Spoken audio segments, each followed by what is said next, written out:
What's up, everybody? Happy Friday, everybody. Hopefully, you guys got a beautiful, fantastic Friday. But guess what, everybody? I just got out of the theaters. I'm watching this awesome movie. Legit, my top 20 favorite comic book movies of all time. Directed by Gillespie. Came out initially released in theaters today, June 26, 2026. And that's right, it's Supergirl. First, let me fix my hair. Cause my hair, I like how it. Mine was on. That's it. So, guys, sit back and chillax and enjoy the rest of the episode of Movie Critics Friday. And that's right, I'm going to be giving my pros and cons about this awesome movie, Supergirl. And spoiler alert, there's no cons. There's probably like little nitpick here and there, but there's mostly pros. Hey, what's up, everybody? I want to give my pros and cons, but before I do, I want to thank the filmmakers and the casting crew for their hard work and dedication to bring this phenomenal movie to the big screens. It's been such a long time of decades that we haven't gotten a true adaptation of Supergirl. It takes really of the adaptation of the Tom King's book of Supergirl, Woman of Tomorrow, which I'm a big fan of, and legit, they did their job right. I'm not gonna lie to you. They took some adaptation, they brought it to the page, and they brought it in the big screens. I don't know what everybody's complaining about. That's why don't trust other critics. Trust your own opinion. Trust when you review. Don't trust other people's opinions. Don't trust other people's reviews or critics. Trust your gut. Trust your heart. Because honestly, when I watched this film, I was like looking at the other reviews. I'm like, dude, what the heck? Did they watch what I was watching? Because honestly, I love this film. Legit, Kara Zor-El, aka Supergirl, that played by Millie Alcock, was born to play. I'm not gonna lie to you. Millie Alcock was the highest of the performance of this whole film. I know it's her title film, but nonetheless, she's legit the highlight of the whole film. She brings resilience, she brings hopeful, she brings strength to the character, and she brings flaw, but honestly, that's her personality. And I love that she brings so much strength to it. And I love the fact that she brings moral compass of the moral code, because honestly, her planet got destroyed with all her family and her friends, and honestly, obviously her dad survived with Argo City, but nonetheless, she has to leave out of the planet because of the destruction as well. It is not safe for her to be in Argo City. But I don't know what, she brought Krypto with her, but nonetheless, it's just as a sacrifice.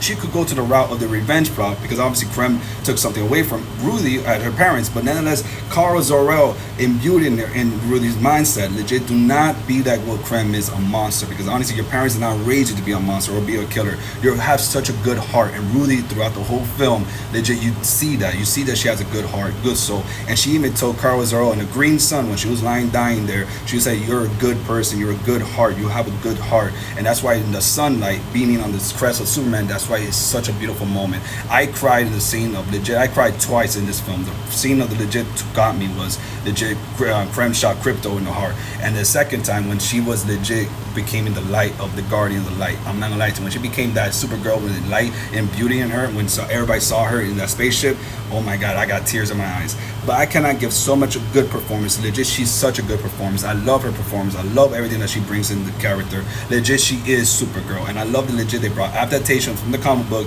into the big screens. One of the pro is the world building that they build in Supergirl. I love Krypton, Argo City, and all the planets. It reminds me of Star Wars and Guardian of the Galaxy put together with DC Comics sprinkled on top of it. One of the pro is Kara Zor-El powers and abilities. I love her powers and abilities, especially the heat vision. Oh my God, dude, that was powerful as heck. And I love her punk rockish. I love that legit her brawl. I love that she legit is kicking ass. I love it. One of the pro is Rudy. I love her character. I love that how she has a good heart, even though throughout the whole film she wants to get revenge. But nevertheless, at the end, she was about to, but Kara Zor-El made her realize that's not what your parents want. And I love that legit her parents are still inside her. No matter what, even though they're dead or gone, they're still inside of you. They still live within you. And I love that, the message. I love that legit, the end of the movie, Rudy still party with Kara. They still chilled, and I'm not gonna lie to you, she does have a family, her aunt. She's gonna stay with her aunt and still continue her father's legacy of building the best swords around the universe. Can we say we manifest this as well? Because legit, Jason Momoa was born to play Lobo. I'm not gonna lie to you, when he was cast as Aquaman, I was like, all right, they did a good ass job. I'm not gonna lie to you. You remind me of Peter David Run. Legit, they brought that badass Aquaman. But nonetheless, I was like thinking, dude, I think Jason Momoa was born to play Lobo, and guess what, dude? He is, and I love his performance. He's even say Bastage. Oh my God, dude! It made me want to see a Kara and Lobo team up movie or a Lobo R-rated movie. Let's get on with the DC Studios. I just love this movie. I just love this character. I love the performance, dude. I want to see a movie of Lobo. I'm not gonna lie to you. Dude, another pro, we got the Man of Steel himself, David Cornstalk, aka Superman. Legit, I love the cameo. He was big in the supporting role. I'm not gonna lie to you. He played a big part in this role too. Because at the end of the movie, it got me a little teary. I'm not gonna lie to you, because he legit, Kara felt purpose, and she felt a sense of belonging. Because I thought throughout the whole film, she didn't felt belong. She didn't felt home, because obviously her home got destroyed, and even Argo City, she left. But I like the fact that legit, she saw Superman. Superman wants her to be like with him as well. Like, yo, we're family. Like, be with me, live with me in Metropolis, save the city, which she did. But I like the end that she finally accept that, yes, I am home. This is my home. You're my home with Krypto as well, and I love that. And I love that Superman's in the movie. I love David Coruscant as Superman. Legit, he's the best Superman that we got. I love it. All right, the cream of the crop. Everybody wants to talk about how bad this villain is. I'm not gonna lie to you. I'm not a big fan of the villain, but I could say this. Legit, he did what the job is supposed to do. You're supposed to hate this character. You're supposed to legit not root for him. Legit, you want Kara, which she did what she did at the end. She killed him, but I'm not gonna lie to you. You were wanting to do that. You want that for that character. You want him to be dead. And nevertheless, he did his job. As an actor, he portrayed a bad character, like a legit a ruthless villain character, which is creepy. I'm not gonna lie to you. He's a very creepy character. But nonetheless, he did his job. And a lot of people want to complain that he was weird, creepy, whatever. Dude, he's an actor. He did his job. And he was menacing, ruthless, and he did it. I know it's not a true adaptation, like obviously, but he is supposed to be out of the world, out of the planet. We expect him to look like this. I'd rather him look like this. He's so creepy. I'm not like I'm a big fan of the design they did instead of this. I'm a big fan. So other than that, they did his job. He's an actor. He portrayed a bad villain, which is a ruthless villain, and he did his job.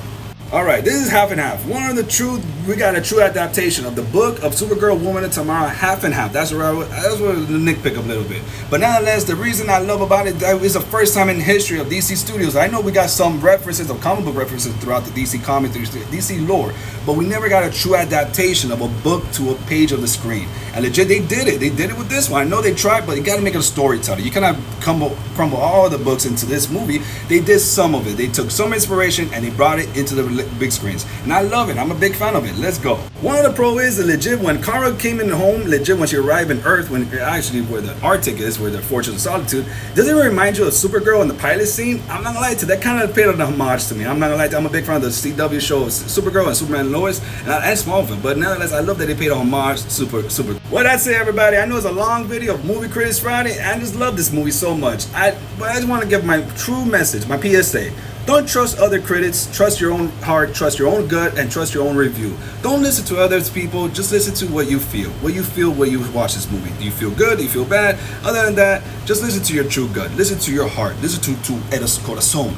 Don't listen to other people. Never listen to other people. Listen to yourself. Follow your own version. Follow your own guide and follow your own heart. That's what Superman and Supergirl does. Let's go. And I love Krypto. Krypto was an awesome movie too. I'm not gonna lie to you. But nonetheless, this is my Movie Critics Friday. This is my episode. I know it's a long one. And if you guys stay long to this, you guys are real ones. So have a beautiful, fantastic Friday. Let's go. Here we go.